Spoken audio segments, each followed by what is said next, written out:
আমি যখন মেডিকেলে ভর্তি হই, আমার এক বড় ভাই ডক্টর, তখন উনি বলতেছেন, আবিল তুমি তো খালি আল্লাহ রসুলের কথা কও, মানসি তো আল্লাহ ধরে ফেলছে। আমি বলছি, কি কন ভাই? কয় দেখছো না বিজ্ঞানীরা এখন কৃত্রিম পরীক্ষাগারে মানুষ তৈরি করে ফেলতেছে। আমি বললাম, হ্যাঁ এটা তো করতেছে। বলছে, তোমার আল্লাহ গাছ ধরতে কত দূর?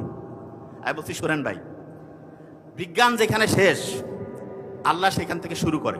শয়তান বলছে যে মানুষকে আমি প্রতি মুহূর্তে আল্লাহ তোমার দেখানো রাস্তা থেকে দূরে সরাবো। আল্লাহ বলছে, মুমিনদের পারবা না। কয় যে না, আমি দুনিয়ায় এমন এমন চাকচিক্য, এমন সব কায়দা কানুন করব যে সে আস্তে আস্তে আস্তে আস্তে শয়তানের, সে তো আর নিজে শয়তানকে নিজে শয়তান কয় না, কয় আমার রাস্তায় চলবে, তোমার কাছ থেকে আমি তাকে দূরে সরাবো। কেন? ওই জায়গায় ডিস্টার্ব শুরু হয়েছে। কোন জায়গায়? ওই যে গন্ধম ফল যখন খাইলো, এটা থেকে শেখার আছে। আদম আলাইহিসসালাম তার সঙ্গী হাওয়া, হাওয়া নামটা খুব ইন্টারেস্টিং না? আমরা হাওয়া খায় বাসি না?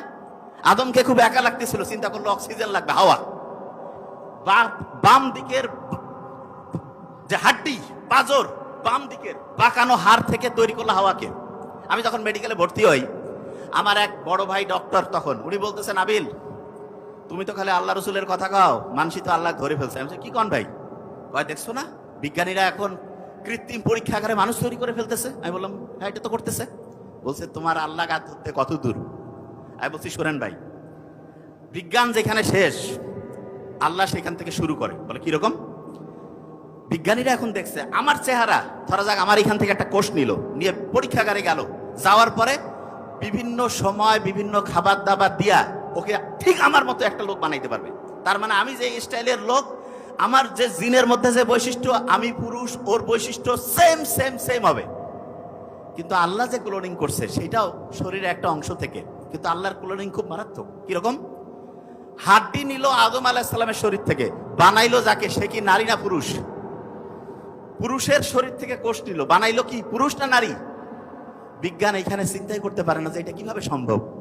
আল্লাহ বলতেছে যে তোমাকে সামান্যতম জ্ঞানের অধিকারী করে বানিয়েছি। তার মানে তুমি এতটা সামান্যতম, সামান্য না আসলে সুপারলেটিভ ডিগ্রি আছে, সামান্যতম। আল্লাহ সামান্য বলেন নাই, একেবারেই নগণ্য। এই নগণ্য জ্ঞানের ব্যাখ্যা যখন পড়ি তখন অবাক হয়ে যায়, কি আল্লাহ বানিয়েছেন মানুষকে। কেউ যদি চ্যাট জিপিটিকে জিজ্ঞেস করে তোমাকে কিভাবে বানানো হয়েছে, এখন করার দরকার নেই, বাড়িতে যে করিয়েন। কিভাবে বানিয়েছে বলবে যে আমাকে ট্রেনিং দিয়েছে। আল্লাহ প্রথম যে আয়াতটা নাজিল করলো সূরা আলাকের, সেখানে আল্লাহ বলছেন যে মানুষ কিছুই জানতো না, তাকে আমি শিখিয়েছি। বিজ্ঞানীরা দেখতেছে, কিরে, তার মানে কাউকে ট্রেন করা যায়। এই প্রথম যে আয়াত, সেখানে আল্লাহ বলছে আদমকে আমি জ্ঞান দান করেছি, শিখিয়েছি। এখন কেউ বলতে পারে যে বুঝেন নাই, এই জিনিসটা খুব ইন্টারেস্টিং, আদমকে জ্ঞান দান করছে।